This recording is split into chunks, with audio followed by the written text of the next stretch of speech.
Mill வச்சிருக்கோம்.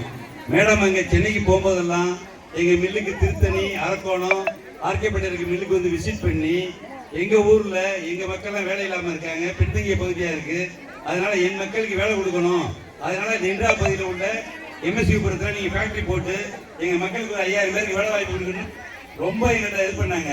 அந்த அடிப்படை தான் நாங்கள் மில்லு போட்டிருக்கோம். உங்களுக்கு 5000 பேருக்கு வேலை வாய்ப்புக்கு காரணமே மேடம் தான். எப்போ பார்த்தாலும் சிந்தனை எல்லாம் என் தொகுதி மக்களுக்கும் என் மக்களுக்கு செய்யணும் எப்போ பார்த்தாலும் திங்க் பண்ணிட்டு இருப்பாங்க. எங்க ஊர்லயும் நிறைய பேர் அரசியல்வாதி இருக்காங்க.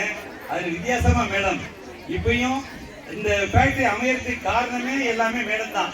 அதனால அப்படி இந்த வேலை வாய்ப்பு பெற 5000 பேருமே மேடத்துக்கு நடிகடனா இருக்கணும், அவங்களுக்கு நீ உறுதுணையா இருக்கணும். உங்களுடைய வாக்கு எல்லாமே நீங்க மேடத்துக்கு தான் போடணும், புரியுதுங்களா? ஏன்னா ஒரு நல்ல ஒரு இன்னைக்கு அமைச்சர் பதவி வரைக்கும் இருக்காங்க. ஆனா இப்படி உங்களுக்கு எப்ப பார்த்தாலும் உங்களை பற்றி சிந்திக்கக்கூடிய ஒரு சட்டமன்ற உறுப்பினராகவும் ஒரு அமைச்சராகவும் இருக்கிறாங்க. அதை மனசுல வச்சுக்கிட்டு இந்த மனதில் வச்சுக்கிட்டு இந்த 5000 பேர் வேலை வாய்ப்புக்கு காரணமா இருக்கிற மேடத்துக்கு நீ அத்தனை பேரும் நன்றி கடனாகவும் அதுக்கு பதிலாக உங்க வாக்குகளை மேடத்துக்கு வாக்களித்து அவங்களை வெற்றி பெற வேணுங்கிறது எங்களுடைய நான் தமிழ்நாட்டுக்காரன் இருந்தாலும் நீங்களும் எங்களுக்கு சகோதரத்தை பக்கத்து மாதிரி இருந்தாது. அதனால எல்லாரும் நன்றிகளை கேட்டுக்கிறேன். வணக்கம்.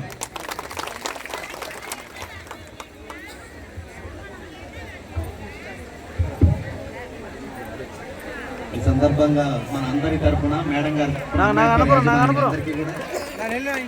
తెలియజేసుకుంటున్నాము. ప్రత్యేకంగా మేడం గారి కృషి వల్ల ఈరోజు మన నిండ్ర మండలంలో ఎంఎస్విఎంపురం పంచాయతీలో అంబేద్కర్ టెక్స్టైల్ తీసుకురావడం జరిగింది. సో మేడం గారికి ప్రత్యేకించి మన మండలం తరఫున వ్యాపార యాజమాన్యానికి కృతజ్ఞతలు, ధన్యవాదాలు.